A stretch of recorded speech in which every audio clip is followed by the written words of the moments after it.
Hello and welcome to the Highway to Health Show. I'm your host, Dr. E, the Stem Cell Guy. In this episode, I am joined by Dane Dormio. Dane is a martial artist and MindBody Mastery Mentor. Since his first spiritual awakening in 2004, he has dedicated his life to understanding and teaching the principles underlying optimal health and performance. Stick around to learn how he discovered Tai Chi and how it has helped him unlock his true potential.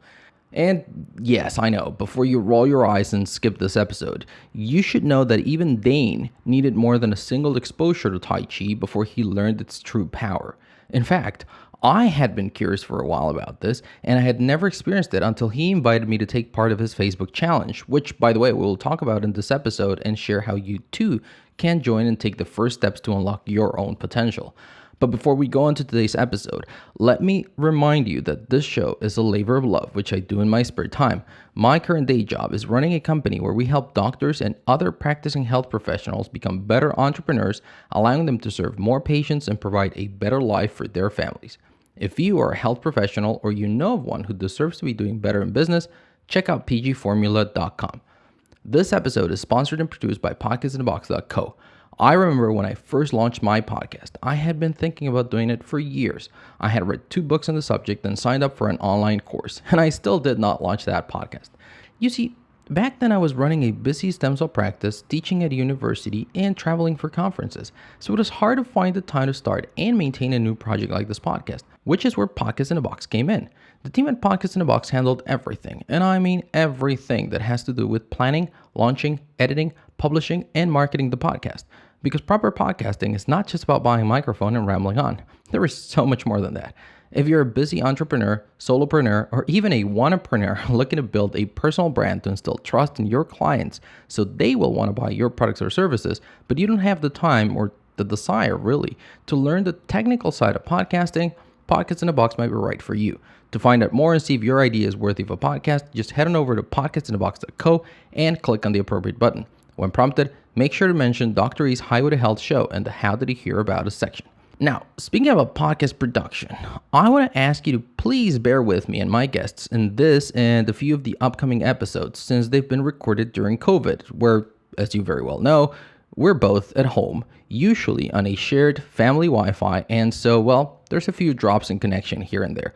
The guys at Podcast in a Box did a great job at salvaging most of the conversation, but there are usually still certain places where there is nothing that can be done to avoid it. I think they're barely noticeable, but I'll let you be the judge of that. In any case, let's get to it. Here's my conversation with Dane Dormio. And remember, you are on the highway to health, and I'm your guide to get you there. Are you ready to live ageless? Want to discover alternative health choices, cutting-edge nutrition, and fitness for the entire family? Welcome to Highway to Health Show with your host, Dr. E, the Stem Cell Guy, where Dr. E helps you live ageless. And now, here's your host, Dr. E.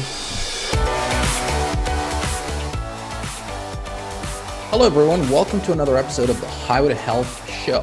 I am joined today by Dane Dormio, and you know what, I'm just gonna say hi and let him introduce himself. So Dane, welcome to the show. How are you today? Hey, thanks. I appreciate it. I'm doing great. That's awesome. So tell us a little bit about yourself. How did you get started in this journey? Well, for me, it started with martial arts when I was a kid.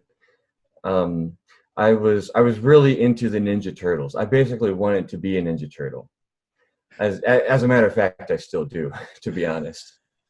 And so when I was 10 years old, my parents signed me up for lessons at the local chain Taekwondo school. You know, it was the kind of place where I started at age 10, had a black belt at age 12, had a second degree black belt at age 14. And after that, I started to branch out into other types of martial arts. I studied Chinese martial arts, Japanese martial arts, Brazilian martial arts, all through college. So by the time I graduated from college, I'd been practicing different kinds of martial arts for about 12 years. And what they all had in common was that they were all external martial arts. And in the martial arts world, there's a distinction between external and internal martial arts. And external martial arts is what most people think of as martial arts. The emphasis is on physical fitness and calisthenics, jumping around, kicking high, doing backflips. The emphasis is on what's the effects you're creating outside, on the outside of your body. And when I graduated from college and went to graduate school, I was in a new town. I was looking for new martial arts to do, and I came across a place called the Kung Fu Academy. I thought, that sounds cool. It sounds like maybe something new I haven't done before. And it turns out that this school taught internal martial arts, largely based in the Tai Chi classics.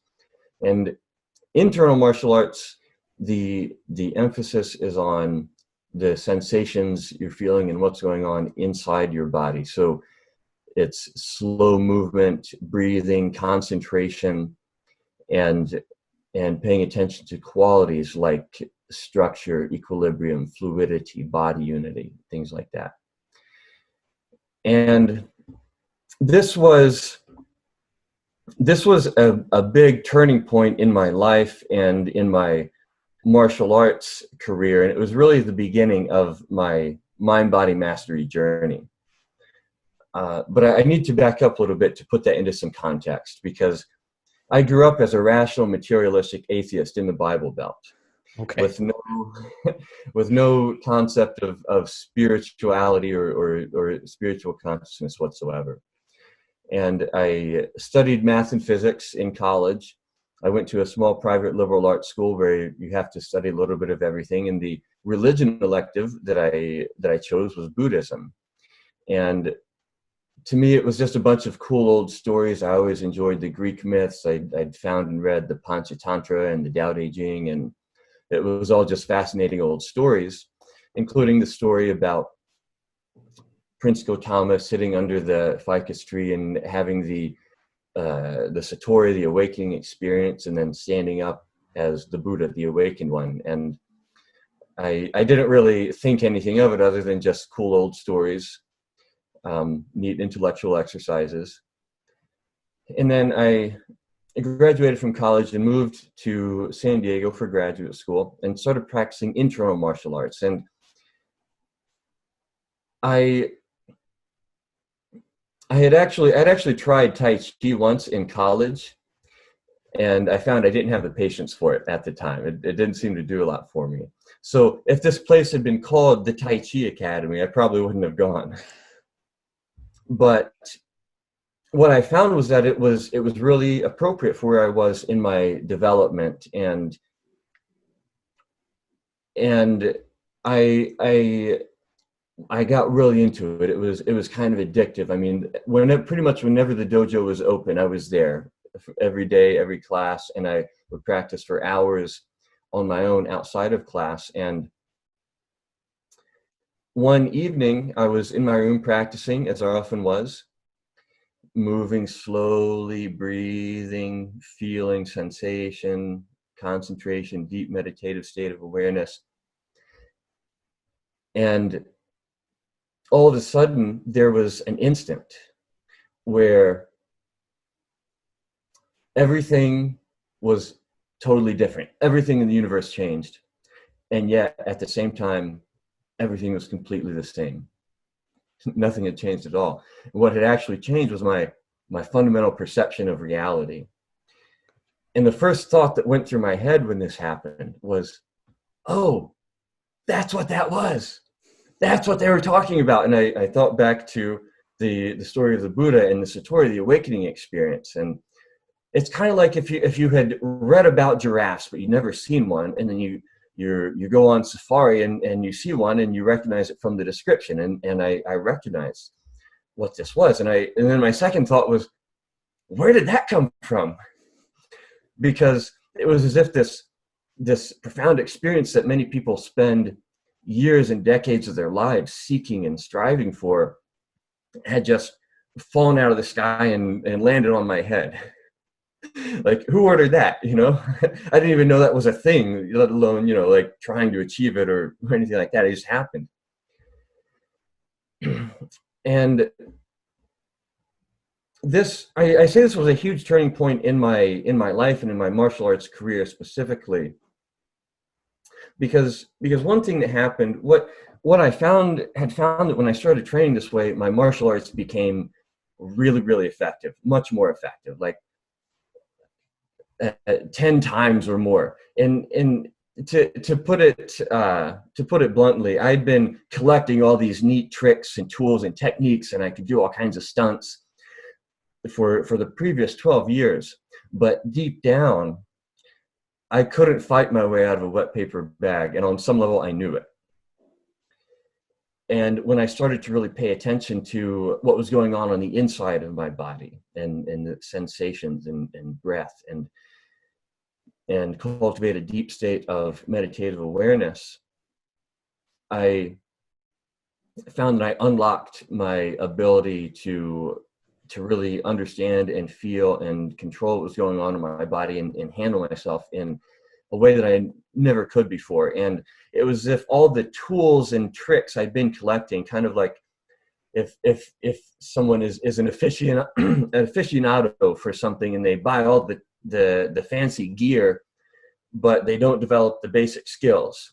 And that's kind of the position I was in. I had all these tools, but I didn't really know how to use them. And I suddenly developed the ability to actually use all the tools I'd been collecting. So it was sort of like it unlocked all of the martial arts I'd previously been learning, in a way.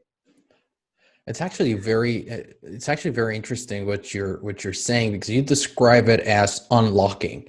And that's something that a lot of people who've been doing a lot of mindfulness, a lot of meditation, which is, in a way, kind of like what you discovered, is that they get to this certain point where they suddenly feel like, oh, okay, so that's what I was looking for, and that's what you use this for. And they realize that they've had it in them all along, but they just couldn't access it for one reason or another. That's why people usually don't say I developed, I found. They will usually say I unlocked. It's kind of like it was always there, and suddenly it was just boom, it was out there, and I could use it, and I could exploit it.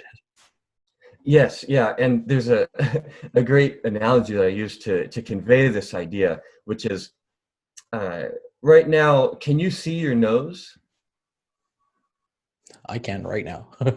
Barely. Okay, so it's kind of there in your peripheral vision a little bit when you look for it. But before I asked the question, were you seeing it? Not at all. Not even aware of it. Exactly. You weren't consciously aware of it. But then when I pointed it out to you, you saw it, and you realized actually it was there all along. Gotcha. Yeah, that's actually a pretty good analogy.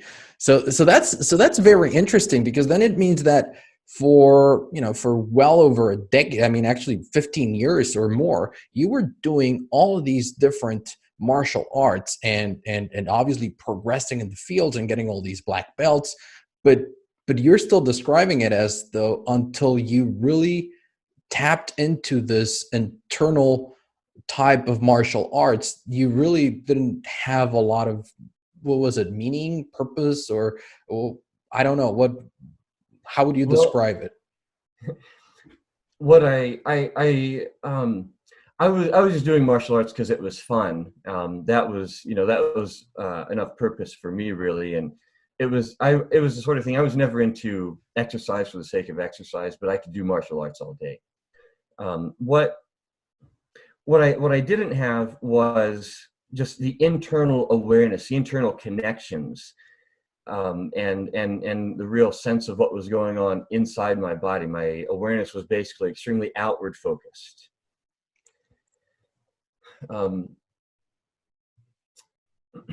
So there's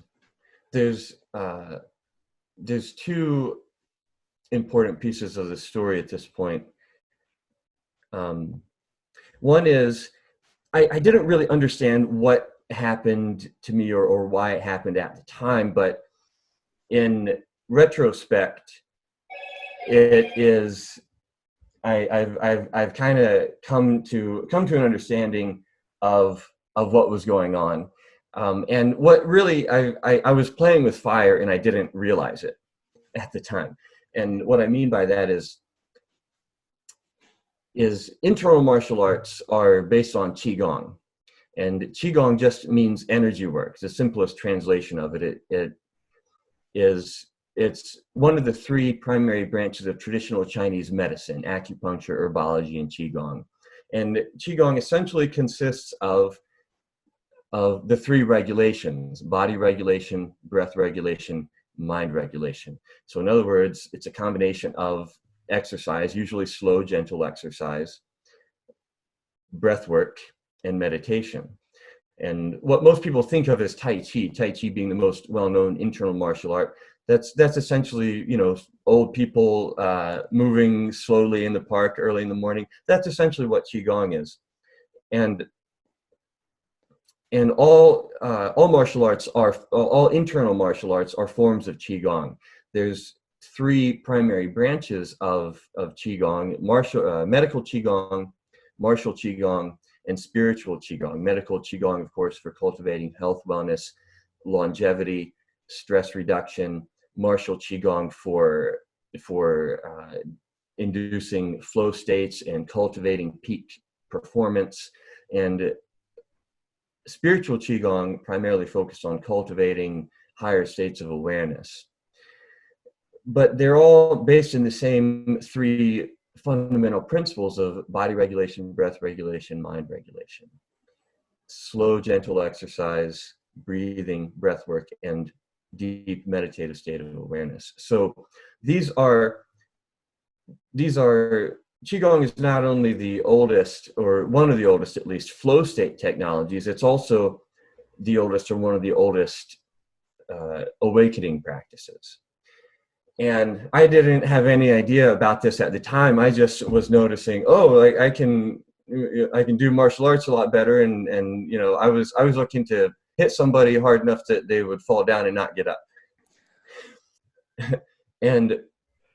and so I didn't really understand what I was playing with at the time. It turned out, though, that this awakening experience was only the beginning of my problems in life. I see. And there's a sense that there's a common understanding that enlightenment means perfection, and it really does not. It means just an opening of a portal of perception. And something that I've come to learn about in the intervening years is the concept of spiritual emergency, which comes from Stan Grof, the grandfather of transpersonal psychology and the developer of holotropic breathwork. And it's essentially when someone has a spontaneous spiritual awakening experience, their portal of perception just spontaneously opens very wide, and they're not prepared for it. They weren't seeking it. Sometimes they don't know how to handle it. It may manifest as an episode of mental illness. They may be hospitalized or institutionalized or diagnosed. They may be put on medications, when what they really need is a guide, a spiritual guide who's able to understand what's happening to them and help them put it into context and integrate it and come through it in a more whole and expansive way.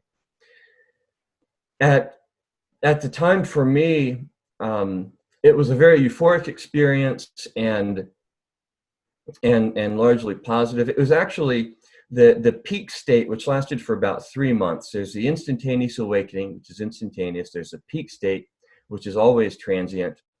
And then there's the residual awareness, which can never go away. And the peak state for me lasted for 3 months, which is a pretty good run. And it was a lot like in that movie Limitless, where there's a little pill you take that unlocks the other 95% of your brain and gives you access to full potential. It was like that, except there was no little pill involved, and it was on all the time.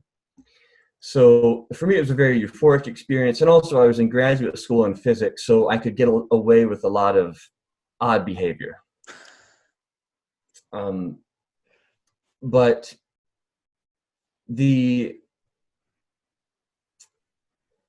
what ended up happening after that was, following that experience, I dropped out of graduate school, moved to Houston to make $1 million in the real estate business with an old college friend, ended up getting involved with a scam artist. This was in 2007 to 8, in the months leading up to this little thing called the subprime mortgage crisis. Ended up accumulating over $1 million in mortgages that eventually foreclosed, all within 9 months, and eventually ended up moving back to San Diego and being homeless for about 5 years. Wow. So it's been a long and winding journey, but the fundamental principles of internal awareness and specifically Qigong in the sense of body regulation, breath regulation, mind regulation has allowed me to come into a deeper understanding of life and what it's about, as well as how the mind-body energy system of the human being functions. That's actually something that just caught my attention quite a bit, is you discovered this whole thing. And I'd be curious to know, after going through these obviously not very fortunate times, because we all make bad decisions at one point or another in our lives, right? Obviously, we're very thankful that we don't all end up being homeless for so many years. But in your particular case, that you did go down that route, and that you did have, you went homeless for 5 years, like you just described. How did you find this discovery, this new set of skills that you have? How did that serve you during that time, or did it not? Or how was your experience based on the fact that you had this new awareness? Well, one thing that I think the central thing that one of the central lessons of my life has been the importance of self-care. And we all have to learn our own lessons in our own ways, but this, I believe, is a very important lesson for all of us. And what a big thing that's come for me out of my experience has been a very clear and strong sense of purpose for my life. And I've realized that, if I'm not taking care of myself, I can't function, and that goes for all human beings. And it's a matter of degree, of course, but a big part of my mission on this planet now is to help spread the practice of Qigong, to help more people on this planet establish for themselves a personal, daily, mind-body mastery, energetic hygiene practice. Because I believe that this is something that we all need, just like we need sufficient sleep and we need vitamins and minerals, micronutrients. And if you're not getting these things, or if you're not getting enough of them, you won't die right away necessarily, but your health will suffer. Your physical and mental health will suffer. Everything in your life is based on that, of course. So your relationships will suffer. Your finances will suffer. Your career will suffer. At the very least, you won't be living up to your potential as a human being on this planet. For sure. I think that you just put it very, very succinctly by calling it energy hygiene, because it is. I have to agree with you. Everything else that you've shared right now are things that I normally emphasize, and we touch upon a lot here on the podcast about taking good care of your mind, taking good care, having a regular mindfulness practice, doing some physical activity, eating well, avoiding certain toxins. But this is definitely something that, and that's part of the reason why I was so interested in having you come on the show, because a lot of the times these are things that we don't always recognized. But in my background as, trained as in age management, one of the things that you look at when you're studying and you're looking at longevity of certain people, you see that it is incredibly more common. It's a lot more common to see people living longer in Asian cultures that do perform some of these activities. They do have a Tai Chi practice, and they're in their 80s, 90s, and they're still doing it. So there has got to be something about it that is helping them stay active, and especially cognitively. You see that these people don't have dementias as much as we have over here. You see that these people don't have this deterioration of the cognitive system and the cognitive behavior that we go through. So is this something that you've discovered recently, or in these last few years that you've been doing it? Well, it's not at all uncommon if you're in the Tai Chi world, or in Qigong and internal martial arts and that sort of thing, that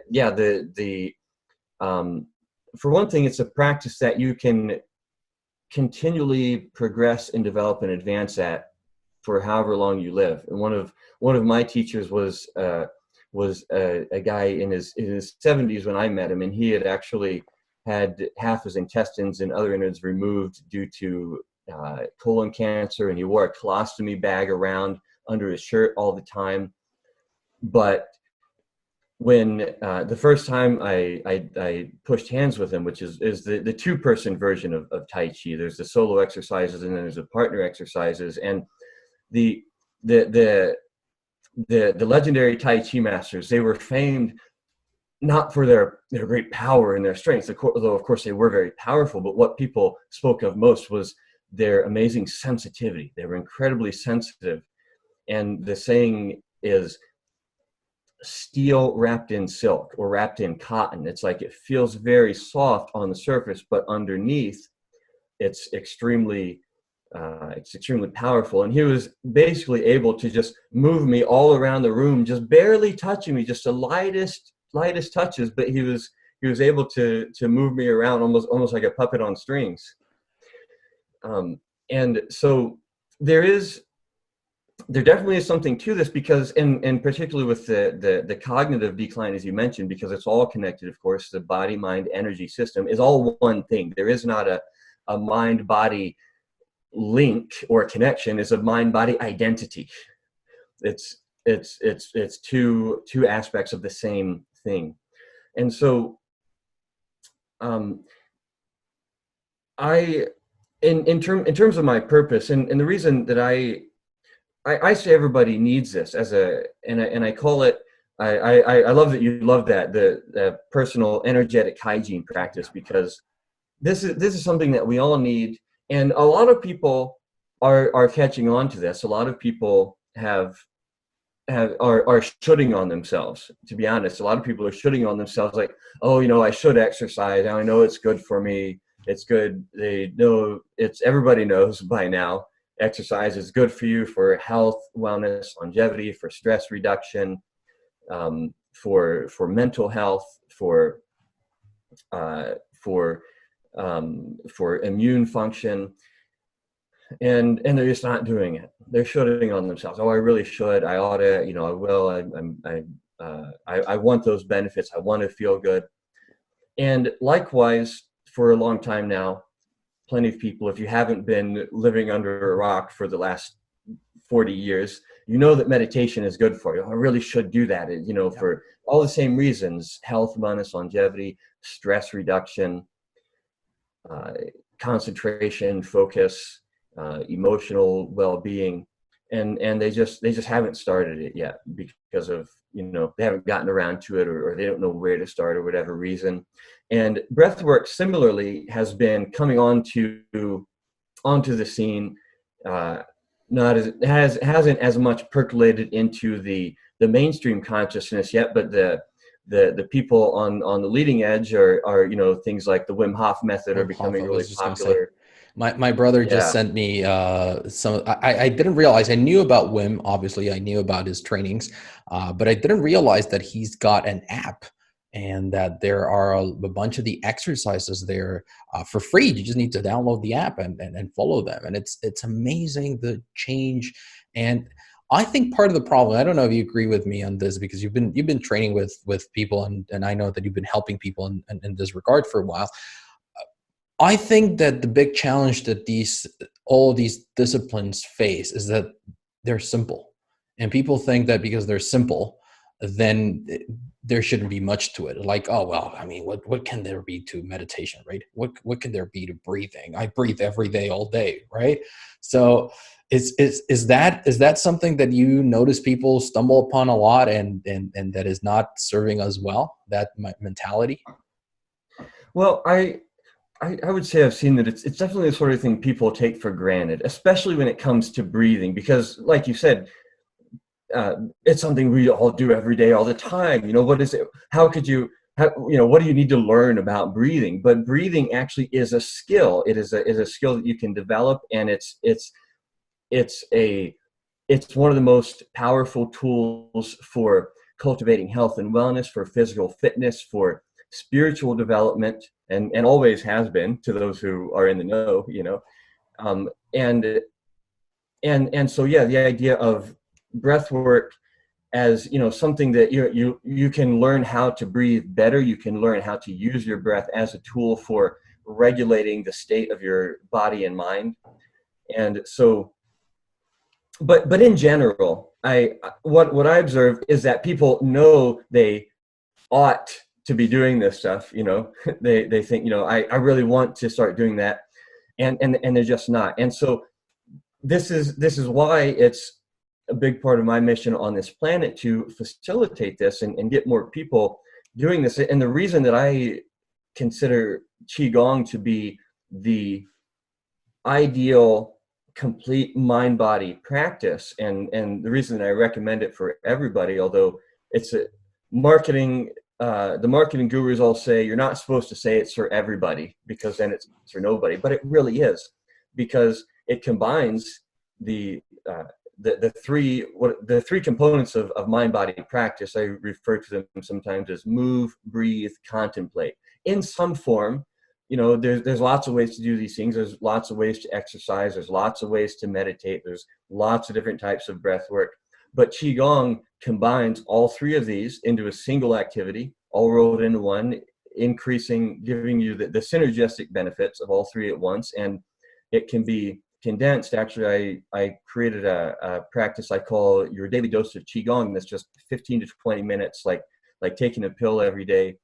And for people who are challenged with exercise, Qigong is very easy, gentle exercise. It's something anybody can do, regardless of your age or your physical condition. Even if you are in a wheelchair, or if you have to sit down, or even lying down, there are things you can do with breathing and with concentration and with whatever movement your body is capable of.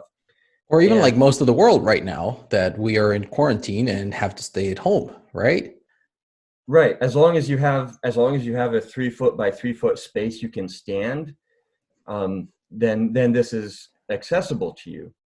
And also with so Qigong makes it very easy to exercise, and anybody, you know, if you're not exercising, if you are currently sedentary, if you're not moving intentionally on a daily basis, this is a great place to start.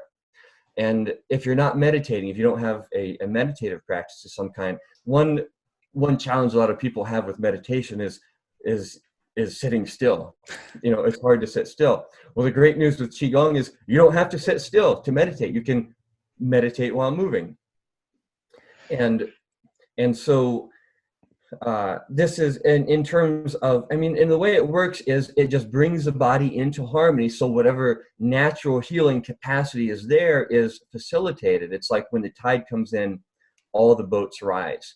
And so in terms of health, wellness, longevity, in terms of rehabilitating old or chronic injuries, or recovering from sickness, Qigong is great. Also, if you're already in great health, if you're a high performance athlete or a CEO or entrepreneur, or leading some kind of high performance, high stress lifestyle like that, Qigong is one of the oldest and most powerful and most readily accessible flow state technologies for human performance optimization. So as I recommend to everybody, if you don't already have this or something like this in your life, this is a great place to start. And a lot of my work is around this. I want it to be like brushing your teeth. And if you can imagine, there actually was a time before people brushed their teeth. You know, it couldn't have always been that way. And it was actually an early 20th century industrialist who wanted to sell toothpaste, who started a marketing campaign, and that basically went like, hey, if you notice, if you scratch your teeth, there's that sticky, gross film on there. Do you notice that? Isn't that gross? Wouldn't you like to have a minty fresh mouth? Here you go, use this. And then you brush. There's the cue. If you in terms of habit formation, there's the cue. Oh yeah, there's a sticky film on my teeth that people never noticed before because it was just always there. And then you brush, that's the action. And then the reward is the minty fresh feeling in your mouth. So I think it's a good thing that people brush their teeth now. And I hope and expect and work towards seeing a similar kind of transformation where people realize, oh, hey, you know, I'm feeling stagnant and sluggish, and maybe my emotions are out of whack, and I'm feeling out of touch with my motivation. It's what can I do about that? Oh, here's Qigong. I can do this for 15 to 20 minutes, slow, gentle movement, breathing, concentration, and hey, I feel great. And you do that every day, just like brushing your teeth or taking a bath, or however. Not everybody takes a bath every day, but hopefully on a regular basis at least. Yeah. And so that's a lot of the work I do is just facilitating that, because I believe that I want to live in that world where more people are doing this, more people are taking care of themselves in this way, more people are improving their health, their wellness, their longevity, reducing their stress, accessing their highest states of performance and creativity in the world. It's funny that you put it that way, because I spoke a couple of months ago actually with Ariel Garten, and she is the founder of this meditation device called Muse, and it teaches people how to meditate. Because you're very well right. When people start meditating, there's two things that hold them back. One is, staying still, and the second is, am I doing it right? So this device helps them figure out if they're doing it right with some feedback, and it's basically just neurofeedback training. So she said something very similar as to, what, I want people to meditate more because that's the kind of world that I want to live in. It would be a much better world. I also spoke several months ago with Dr. Udo Erasmus from Udo's Oil, and he mentioned something in one of his concepts called, the thirst of the heart, where he talks about world peace and about kindness. And he says, I do this and I spend so much time in this because I want to live in a world where more people live with kindness, where more people enjoy peace and recognize it and feel fulfilled with themselves. So the fact that you're saying that, it totally resonates and makes total sense. Now, let's switch gears a little bit and let's talk about, you mentioned something about flow state. You mentioned something about high performance, CEOs and people leading a team, but pretty much everyone who's listening to us right now, they also are leaders in something that arguably is even more important than leading their team, and it is leading their families. Because if you're a dad, if you're a mom, and you've got kids that look up to you, even though you think they ignore you, they do look up to you and they do end up imitating you. So how can something like this benefit them and the way that they're presenting an example, setting an example for their children? Yeah, that is a really great question. And I'm sure all parents understand this. It's two-pronged. It's, you have to put on your own oxygen mask first. You have to be resourced yourself in order to be a resource. You have to preserve your own physical, mental, emotional well-being in order to be an effective leader in that regard, in order to create the environment and be the kind of parent that all parents aspire to be. And it's also about setting the example, because just like you said, parents influence their children whether they want to or not. There's no way around it. You can't help it. You can't stop it. It's just, they're little sponges, they absorb whatever. And one of the most important examples that a parent can set is the example of good self-care. And what I can I guess there's a redeeming quality of human beings, which is that there's the rebellious nature of youth. And from my experience, when I was a kid, my mother, who was a nurse, and she was actually an RN and a supervised home health workers for elderly people, and she knew all this stuff. She knew about how to be healthy. She knew all the information, but she smoked cigarettes from before I was born until I don't know, maybe she never will again. I don't, until she got breast cancer. That was when she quit smoking. And because she was a nurse, and she would tell us, I knew this is bad for you, but she still did it, and that had a really powerful psychological impact on me. I mean, one way I could have gone is I could have started smoking, which I didn't, because I was more of a nonconformist and kind of went the opposite direction. But it still created stress for me. It made me worry about her, and it was obviously a very deep contradiction to live with, and so I can say from experience that it's knowing what to do is not enough. Do as I say, not as I do, doesn't work.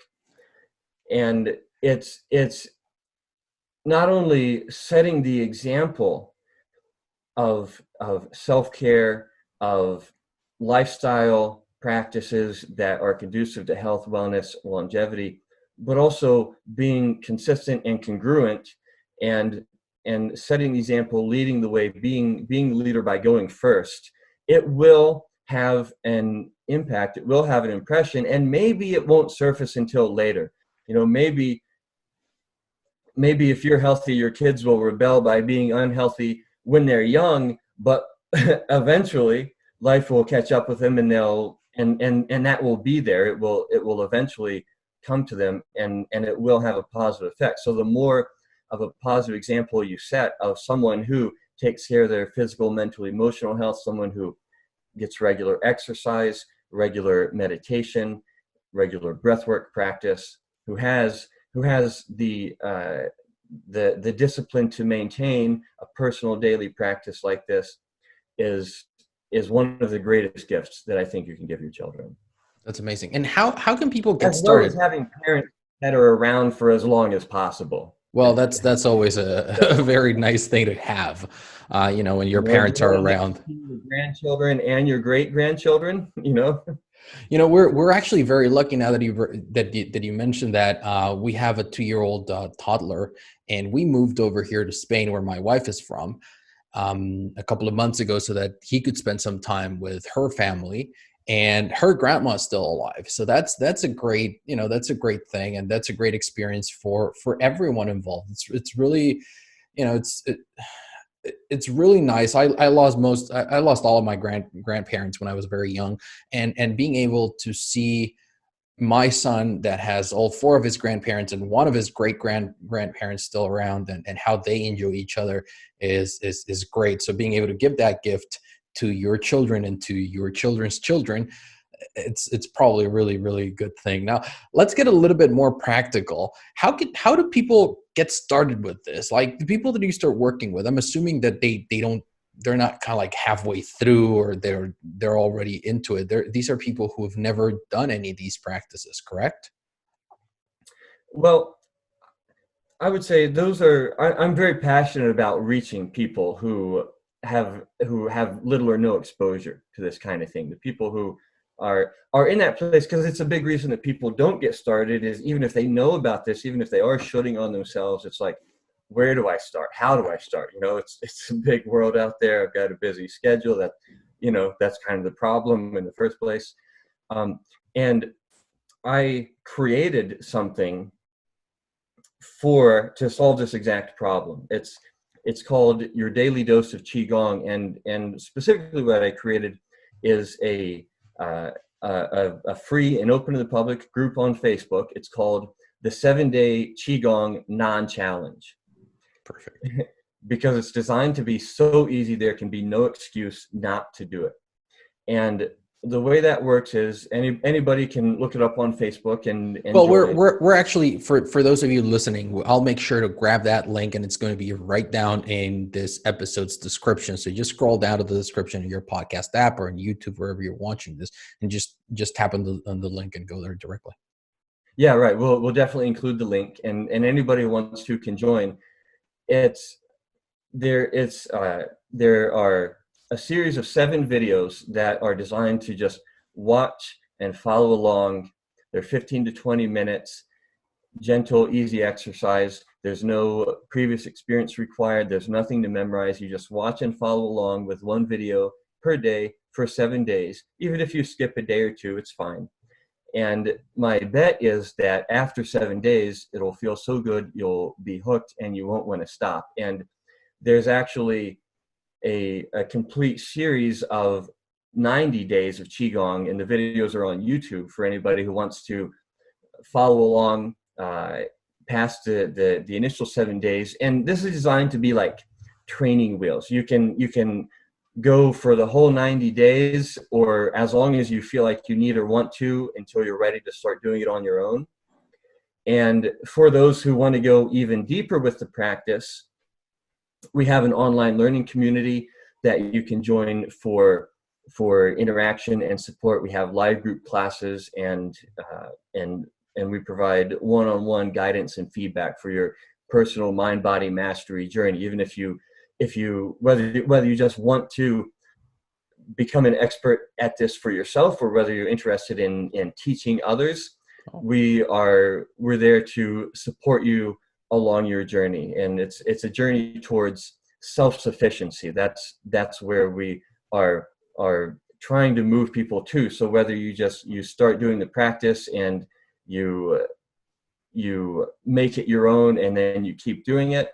And I had a friend who started, he went through the 90 days, and then he kept messaging me, hey, I'm still doing it 4 months later, 5 months later, 6 months later, 9 months later. He's probably still doing it as far as I know. And that's great. And we love hearing the stories that people experience. Anybody who's been in this world, who's been around Qigong, has heard the stories that, people say, I had this forever, and I thought it would never go away, and I started doing this and it went away. And I can't promise that whatever your condition is will be healed by this, but I can say that I've seen these kinds of things be healed based on the principle that when the tide comes in, all the boats rise. When your body is functioning in harmony with its natural design, whatever the healing power of Qigong is your body's natural healing ability. So anything that can be healed and that can be overcome potentially will be. And that's actually the basis of what we do with regenerative medicine. People think that stem cells cure things, and they don't. Stem cells facilitate healing from the body. So that's why I've always been so big on mindfulness and your emotional state, and taking good care of yourself in general, not just of getting access to the best treatments, but to be taking good care of yourself. And that's exactly what this sounds like. If you're setting the groundwork at a cognitive, at a mental, emotional level, then your body will be able to heal better. And as we look at a pandemic right now, we're seeing that people who get the worst outcomes are the people who have underlying disorders, and underlying disorders is not just diabetes and heart and high blood pressure like we think. It's also mental disorders. It's also emotional disorders. People stressed, they end up, in the hospital requiring ventilators and having all these different issues with what should be a simple virus. So it's really good that you bring it up, and I could not agree more with you. Right, because the mind is more powerful than any medicine, and even if you have the best medical treatment, to put it bluntly, you could have the best medical treatment and still go jump off a bridge. Exactly. The mind and the body are one thing. The body is not a mechanical mechanism. It's an organic whole, and the mind is what directs the healing ability of the body.